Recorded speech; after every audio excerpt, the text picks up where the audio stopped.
Well, hi, I'm Tom. I'm George. We live in Echo Park, and how do we meet?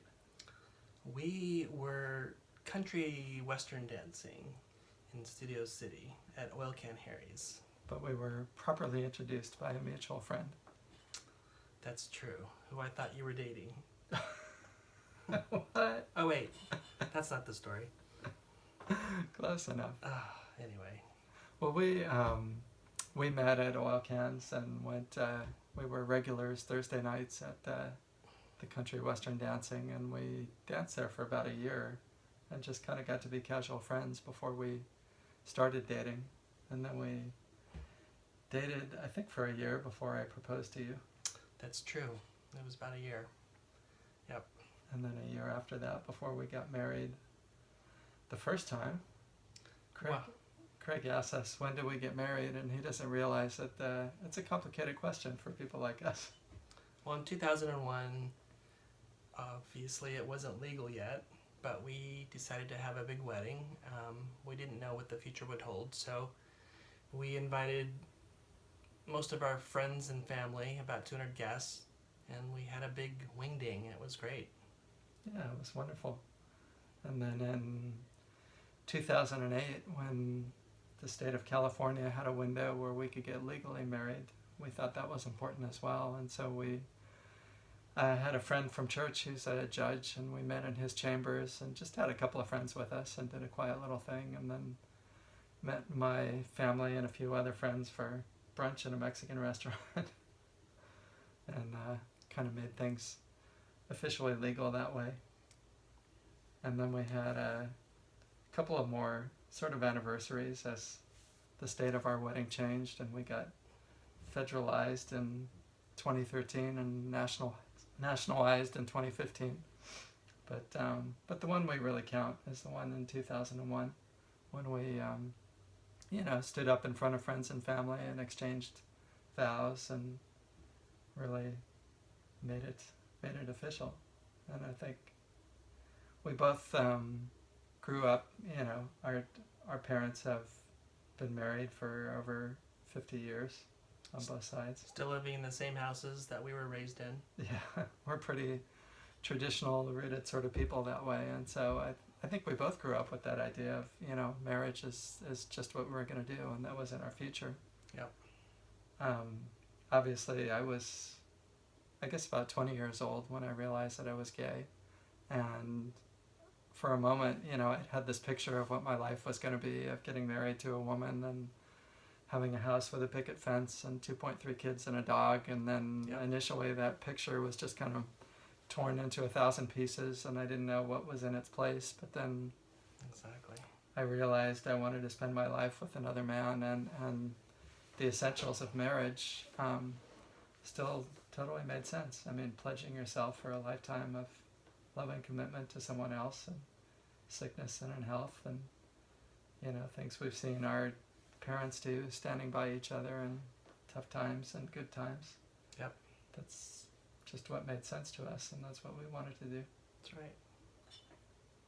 And I think we it's this whole traditional thing of seeing what our parents did, also being an example for the next generation and younger kids. I like the idea that our nieces and nephews and godchildren and so on are growing up and seeing their uncles and a loving relationship of 16 years and counting now, almost 16. Yeah, you're right. Yeah. What was I think it was already 17. It's only a number. Yeah, exactly. But yeah, all of that's important to us, and it was important to make our family and friends and our community a part of that. In fact, when we did our vows, we not only said I do's, but there was a place where the people who were there with us had to also say a we do to pledge to support us in our marriage, because it's not just the two people. You're not just going off in the woods and exchanging a private promise that nobody's seeing. You're making this promise in front of other people, and they're there to help you reinforce it if you ever need that help. It was kind of groundbreaking for us in 2001. We hadn't really been to any weddings, any gay weddings. I was really putting myself in the line growing up Seventh-day Adventist. I was like, what am I doing? It's like, seriously gonna make me stand up in front of all these people? But Yeah. I'm glad I did. It's just Yeah. it was difficult. I have a hard time drawing attention to myself. Sort of being the center and the focus. Right. And that was the hard part about in coming out. It's just I didn't want people to think of me differently. So, But I think in some ways it really helped people kind of get it and sort of get a picture. And, you know, they see us standing up there and exchanging those vows and then fulfilling those vows for the 15 years and counting and living a life. And they're like, gee, that's really not so different from anybody else, from our parents, from our other families. that's right. We're just the guys next door. The essentials of it are Yeah. really the same. Right. So, did we forget any of the questions? So we forgot to tell them where we live, but that doesn't really matter. I think I said we lived in Echo Park. Oh, did you? Okay, good. Yeah. Okay. Whatever. In the moment. Yeah. So, You really wanted to talk about the why. right. That was the think bottom line. I think we hit a lot of the why. And there were, I don't know, I mean, other reasons that we got married the second time.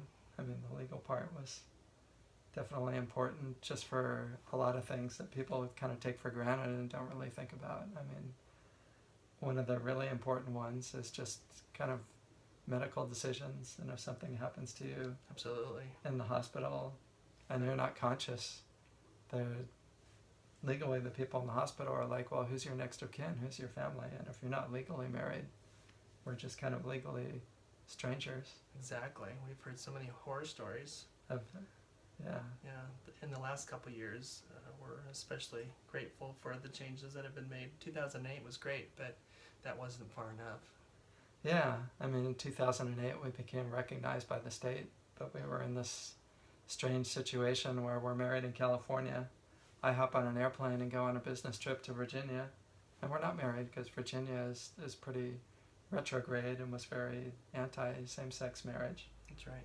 And, you know, we'd heard these stories of things in a hospital, and it became a little bit too real a couple of years ago when I was on a business trip and had a heart attack and was in the hospital. And that was pretty frightening. Yeah. That happened. I know. Moving on. Yeah. So anyway, we're grateful for all of the different aspects of marriage, and even though we had to do it in steps and pieces, where most people can just kind of do all in one bundled package. That's right. I think we covered the bases. Yeah, I think so. Thanks, Craig, for inviting us. Hopefully this will be useful. Yeah, I hope so. Hey, everybody. Bye-bye now. Bye.